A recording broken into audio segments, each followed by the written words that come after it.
Mercure a la mauvaise réputation d'être une planète toujours chaude, mais ce n'est pas tout à fait vrai.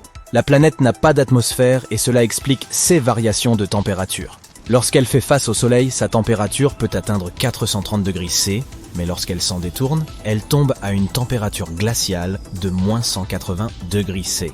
Ce phénomène s'explique par le fait que la Terre dispose d'une atmosphère douillette qui maintient la température à un niveau raisonnable. Mercure n'a pas ce luxe et est donc à la merci des rayons du Soleil. Malgré tout, Mercure mérite d'être observée.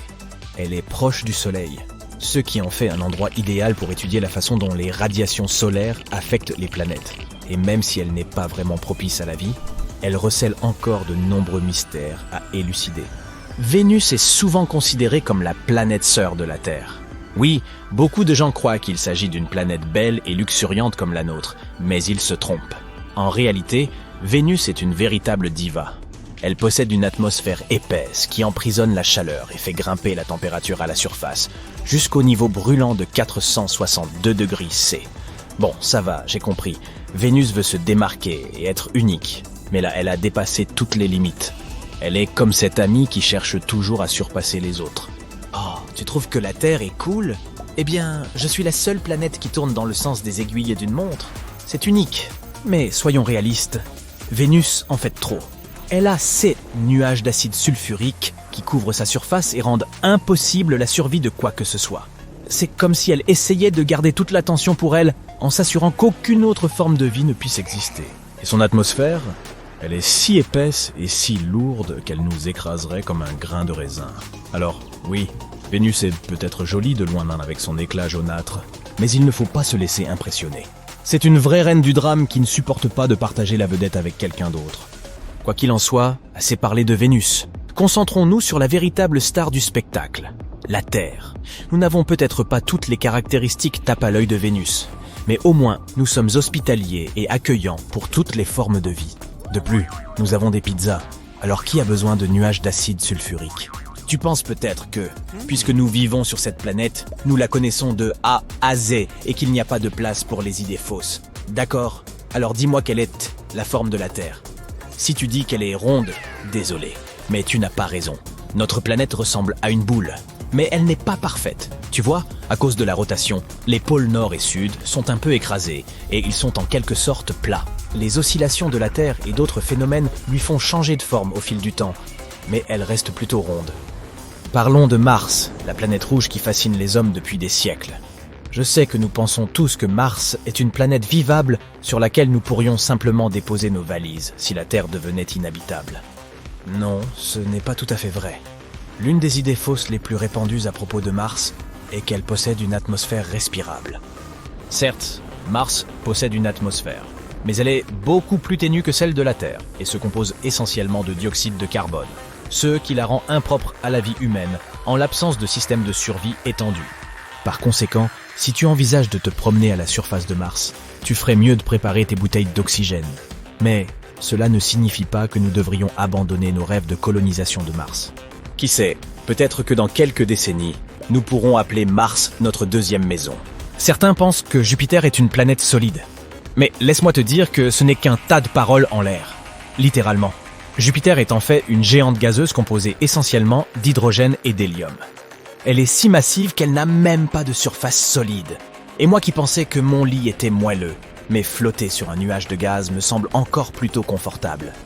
L'atmosphère de Jupiter passe progressivement à l'intérieur, ce qui signifie que c'est une fête sans fin là-dedans. Les anneaux de Saturne sont l'une des caractéristiques les plus fascinantes de la planète. Ainsi, une idée fausse très répandue à propos de Saturne est que ces anneaux sont solides. En réalité, les anneaux de Saturne sont constitués d'innombrables petites particules de glace et de roches en orbite autour de la planète. Ils s'étendent à plus de 280 000 km de la surface de la planète, mais ne mesurent que 20 mètres d'épaisseur environ. La taille des particules qui composent les anneaux varie de minuscules grains de poussière à de gros blocs rocheux. Les scientifiques pensent que les anneaux ont été formés à partir de débris issus de la formation de Saturne et de SS Lune. Au fil du temps, les particules ont été attirées par la gravité de Saturne et ont formé les magnifiques anneaux que nous voyons aujourd'hui. Les anneaux de Saturne présentent également des caractéristiques étonnantes, telles que des lacunes et des divisions causées par l'attraction gravitationnelle des lunes voisines. Il existe également des vagues et des spirales créées par les interactions gravitationnelles entre les particules des anneaux. Malgré leur beauté, les anneaux de Saturne sont en constante évolution. Les particules entrent en collision les unes avec les autres, créant de nouvelles particules et brisant d'autres. Cela signifie que les anneaux que nous voyons aujourd'hui pourraient être très différents à l'avenir. La prochaine fois que tu regarderas Saturne et ses anneaux, n'oublie pas que tu observes une boule de neige cosmique composée de milliards de petites particules flottant autour de la planète. L'une des idées reçues sur Uranus est qu'il s'agit d'une planète fainéante qui ne peut même pas tourner correctement. Les gens pensent qu'elle se contente de rouler sur le côté toute la journée, mais laisse-moi te dire que ce n'est pas tout à fait vrai. Bon, Uranus a un axe de rotation incliné, mais elle parvient tout de même à tourner dans le même sens que la plupart des autres planètes de notre système solaire. C'est un peu comme cet ami qui arrive toujours en retard à la fête, mais qui parvient tout de même à s'amuser et à s'intégrer à la foule. Mais soyons réalistes, Uranus est toujours un peu bizarre. C'est la seule planète de notre système solaire qui tourne sur le côté à ce point. Mais après tout, la variété est ce qui rend la vie intéressante, n'est-ce pas? Alors, bravo à Uranus, la planète qui refuse de se conformer aux attentes de quiconque. J'aimerais avoir le courage d'être comme elle. As-tu déjà entendu quelqu'un dire que Neptune n'est qu'une version bleue de Jupiter ou de Saturne?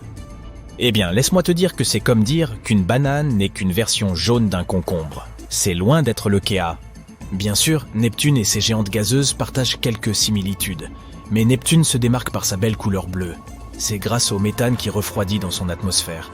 Au fait, savais-tu que c'est la planète la plus éloignée du Soleil? Elle est tellement éloignée qu'il lui faut près de 165 années terrestres pour compléter une orbite autour du Soleil. Elle prend vraiment tout son temps. Et n'oublions pas ses 14 lunes. C'est vrai, Neptune a tout un cortège de lunes qui la suivent comme des groupies à un concert. Peut-être espère-t-elle apercevoir la fameuse lueur bleue de Neptune. La prochaine fois que quelqu'un te dira que Neptune n'est qu'une copie conforme de Jupiter ou de Saturne, tu pourras le corriger en toute confiance et lui dire « Excusez-moi, mais Neptune est une géante gazeuse unique en son genre, qui brille d'un éclat bleu très particulier. » Savais-tu que Pluton n'est plus considéré comme une planète? En effet, en 2006, l'Union astronomique internationale a décidé de reclasser Pluton dans la catégorie des planètes naines. Qu'est-ce que cela signifie exactement? Une planète naine est un corps céleste en orbite autour du Soleil, suffisamment gros pour être arrondi par sa propre gravité, mais dont l'orbite comporte encore d'autres débris. On croit souvent à tort que Pluton est toujours considéré comme une planète, mais la vérité est qu'elle n'est tout simplement pas assez grosse pour faire partie des planètes. Désolé, Pluton. Ne t'inquiète pas, tu es peut-être petite, mais tu restes aimée de beaucoup. De plus, le fait d'être une planète naine est plutôt cool. Tu as l'occasion de fréquenter d'autres astres comme Cérès et Haumea. Alors continue de tourner, cher Pluton. Nous pensons toujours que tu es exceptionnel.